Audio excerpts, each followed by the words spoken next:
Assalamualaikum warahmatullahi wabarakatuh. Saya Muhammad Nazrul Firzatullah dan ini rekan saya Fahri Al-Basid. Baik, saya dari kelompok 2. Di sini saya akan sedikit memberikan pertanyaan kepada Mas siapa kalau boleh tahu? Tegi Pramudia. Mas bisa dipanggil siapa? Tegi. Mas Tegi, oke Mas Tegi. Di sini saya akan sedikit memberikan pertanyaan beberapa mungkin mengenai strategi pencegahan korupsi melalui pendidikan dan media sosial Instagram ya Mas ya. Iya. Kalau boleh saya langsung ke pertanyaan pertama. Pertanyaan pertama saya, apakah Masnya mengikuti berita korupsi di media? Mengikuti ya. Kalau boleh tahu melalui media apa ya biasanya Mas? Biasanya platform Instagram, TikTok, terus Facebook. Itu ya juga. Oke. Untuk pertanyaan selanjutnya, apakah Masnya percaya bahwa media bisa menjadi alat pencegahan untuk korupsi itu? Bisa, Mas. Kalau bisa, menurut Mas apa ya alasannya? Untuk mencegah kayak opini-opini yang tidak relevan. Jadi kalau mau ada kayak dunia buzzer atau media-media yang apa itu opini yang nggak jelas kan bisa diantisipasi. Dan yang pasti ada pro kontra nih. Yang pro kan pasti tahu yang mana yang asli atau enggak. Oke. Apakah selanjutnya? Apakah menurutnya Masnya media sosial Instagram cukup berani dan konsisten dalam mengungkap kasus korupsi? Berani, tergantung akun medianya ya. Terus medianya itu membahas konteksnya itu gimana.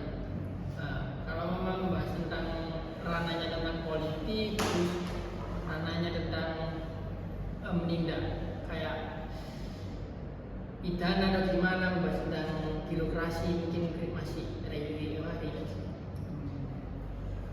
Selanjutnya, sejauh mana informasi dari media mempengaruhi sikap Anda terhadap isu korupsi? Mungkin bisa jelaskan apakah sesignifikan itu pengaruhnya dari media itu? Kalau menurut Mas sendiri? Pengaruhnya sangat berdampak ya. Yeah. Impactnya mungkin lebih kita tahu itu. Lebih langsung kena. Ya, langsung jadi tahu. ke audiens atau ke masyarakatnya kan lebih tahu kayak oh ini korupsi kayak kita kayak gini ini lebih apa itu solutif lah dalam mengambil keputusan. Oke. Untuk selanjutnya nih Mas, apakah Masnya sendiri pernah menerima pendidikan atau materi mengenai anti korupsi itu? Misalnya ya dalam bentuk apa gitu? Pendidikan anti korupsi belum sih Mas. Mungkin saya mengikuti kayak komunitas atau volunteer gitu yang membahas tentang konteksnya kayak gitu. Terus selanjutnya pertanyaannya, seberapa besar sih menurut Masnya peran lembaga pendidikan ini baik sekolah maupun kampus itu dalam membentuk kesadaran anti korupsi gitu? Jadi kampus dan sekolah ini dampaknya bagaimana sih ya? Apakah sebesar itu untuk memberikan pencegahan tentang korupsi itu gitu? Atau dari pengalaman Masnya sendiri? Mungkin lebih ke itu ya Mas apa itu? Kayak lembaganya gitu kan? Ya, sekolah maupun kampus gitu Mas. Apakah? Ya kayak mama contohnya kasus korupsi itu apa kayak timah gitu Ya. yang mungkin persepsi dari lembaga itu lebih apa itu apa itu lebih berkontribusi lah seperti itu. Ya. Oke, boleh dilanjut pertanyaan kamu kedua? Selanjutnya, apakah pendidikan anti korupsi menurut Anda sudah cukup efektif? Apa masih kurang? Masih kurang efektif. Contohnya Andi mendengar mungkin lebih ke itu aja tadi pemberdayaan masyarakat ya. Maksudnya ini ranahnya di yang korupsinya atau Enggak. yang di masyarakatnya? Jadi gini, menurut sampean itu peran pendidikan pendidikan, peran instansi pendidikan untuk memberikan baik pengarahan maupun materi-materi tentang anti korupsi itu apakah selama ini itu sudah efektif atau belum gitu loh. Kalau belum efektif, masnya tadi kan bilang belum efektif. Menurut masnya mengapa kok belum efektif gitu? Belum efektif. Apakah karena Lebih- Apa kurangnya penyuluhan? Mungkin lebih ke pemberdayaan masyarakatnya. ya, Entah itu warga, masyarakat atau mahasiswa ya. Lebih apa itu? Lebih kritis lah.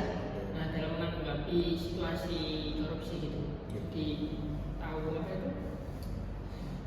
Pro kontranya gimana nggak gampang terasa gitu. Iya, iya. Jadi apa kayak Terus untuk menurut masnya kondisi korupsi di Indonesia ini saat ini gimana? menurut sejauh ini saya lihat pemberitaan di media, jurnal atau artikel apa itu media gitu masih banyak. Banyak banget. Iya banyak banget. Dan itu nggak bisa diberantas secara langsung sih. Mungkin Tahap bertahap. Iya bertahap. Belajarnya Mas. Untuk pertanyaan selanjutnya nih Mas, kalau menurut Mas Teki sendiri ini Iya. lebih efektif mana sih untuk memberikan pencegahan korupsi ini antara lewat pendidikan, instansi pendidikan atau lewat media sosial gitu kalau menurut Mas Teki sendiri? Lebih efektif mana untuk? Menurut saya lebih efektif di pendidikan sih Mas. Soalnya kalau di media sosial kan kita kan nggak tahu secara langsung itu kayak mama itu ya takutnya kan nanti kan pasti ada pro kontra. Ya. Tapi kan kita ngomong apa itu lebih selektif lah kayak gimana itu. Dan mungkin Pendidikan ya? kalau di compare lebih bagusan yang pendidikan. Untuk pendidikan Iya. dan media sosial. Untuk pertanyaan selanjutnya nih Mas, bagaimana kedua elemen tersebut bisa saling mendukung dalam upaya pencegahan korupsi? Jadi apakah bisa gitu kedua elemen tersebut berkolaborasi untuk memberikan pencegahan Bisa Mas. korupsi? Itu tergantung SDM-nya. Ya. Jadi sumber daya masyarakatnya itu apa itu aktif atau enggak, terus kritis atau enggak dalam menanggapi isu-isu atau konflik seperti itu. Oke, boleh dilanjutkan. Apa itu? selanjutnya bagaimana pendidikan anti korupsi sebaiknya diterapkan agar lebih membekas dan berdampak? Pendidikan anti korupsi sebaiknya diterapkan agar lebih membekas atau berdampak. Mungkin lebih membuat kayak apa? Suatu organisasi internal ya, Ya. atau eksternal gitu. Jadi nanti ada yang pertama apa itu, pemberdayaan gitu Ya. kepada masyarakat atau mahasiswa gitu kan.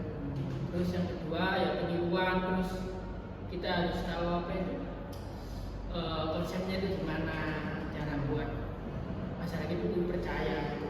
Ya kurang lebih itu itunya siapa itu konteksnya itu gimana biar masyarakat itu membekas dan tahu pengaruh negatif atau positif. Selanjutnya, apa saran Anda untuk pemerintah, institusi pendidikan, dan media agar strategi pencegahan korupsi lebih berhasil? Saran untuk Untuk pemerintah. pemerintah, Iya. kalau kita kan apa kalau korupsi kan lembaganya pasti kan KPK Mas. Iya, kan? benar. Nah, lembaganya KPK. Dari apa itu struktur organisasi KPK kan mesti kan ada seksi-seksi apa gitu kan Iya. yang mengurusi masalah-masalah tentang korupsi sendiri. Iya. Dan lebih ke itu sih menteri-menterinya juga sih. Jadi menteri kayak kelautan atau di dalam negeri kan beda divisi sih. Iya. Jadi tiap divisi mempunyai tanggung jawab dan tugasnya masing-masing. Seperti itu.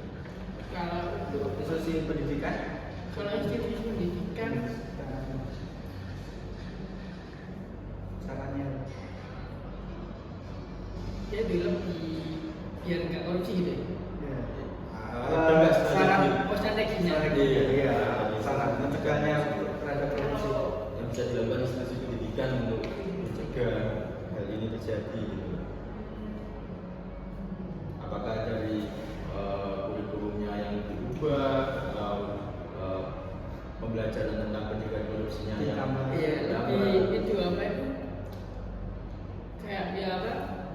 buat kayak mata kuliah gitu, atau kayak contoh mata kuliah apa itu anti korupsi atau mata kuliah yang ranahnya ke arah situ konteksnya gitu, biar semua gak mahasiswa, semua lembaga atau semua apa itu birokrasi di masyarakat instansi pendidikan itu berjalan. Yang ketiga media. Kalau media itu beda-beda mas ya, soalnya kan ada kan kita kan kalau menyikapi kayak suatu hal korupsi kan ada yang berita yang hoax, ada berita yang relevan gitu kan. Nah, tinggal kita sendiri gimana Memilah. ya memilah gitu kan. Oke. Kalau dari Mas Dedi sendiri nih, dampak korupsi yang paling dirasakan secara langsung apa sih? Dampak yang dirasakan secara langsung ini ke masyarakat atau mahasiswa atau semua? Kemasnya Mas Dedi sendiri Oh, yang Mas Dedi. dirasakan secara langsung gitu. Ada nggak yang dirasakan secara langsung gitu? Kalau saya sendiri kan mahasiswa, Iya. jadi sekarang dampaknya ya belum ada sih. Belum bisa Belum dirasakan ya, secara langsung ya. belum dirasakan secara langsung kalau kita mahasiswa. Kalau masyarakat mungkin bisa Yang dirasakan. bisa secara langsung. Terus pertanyaan selanjutnya, untuk Mas Dedi pribadi nih, pernah terlibat atau melihat tindakan korupsi dalam kehidupan sehari-hari nggak? Jadi maksudnya pernah melihat atau bahkan pernah terlibat nggak sih? Oh, kalau itu nggak pernah. Nggak Soalnya pernah, ya? saya juga jarang ikut organisasi. Iya. Oke, nih, pertanyaan selanjutnya, apa yang Mas Dedi lakukan ketika menyaksikan tindakan korupsi atau pungli itu sih? Kita menyikapi. Kalau Mas Ya, menyikapinya lebih ya kita harus pertama kan secara ilmu pengetahuan awal kan kita harus tahu hukum dulu. Nah, tahu hukum dulu, terus problemnya di kerjaan masyarakat atau dimanapun kita berada kan harus tahu itu dulu pegangannya dulu. Jadi itu lebih ya kritis sih. lebih kritis lagi ya Kritis dengan hal lagi, ya. seperti itu. Untuk penilaian terakhir, optimis nggak mas bahwa korupsi di Indonesia bisa diberantas?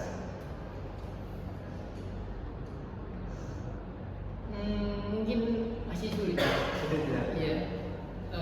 Sekarang pun berita-berita akhir-akhir ini ya pasti sama-sama kan sudah tahu kan banyak korupsi timah, terus habis itu yang Pertamina kan masih banyak lagi. Jadi sebenarnya Masih belum bisa. Jadi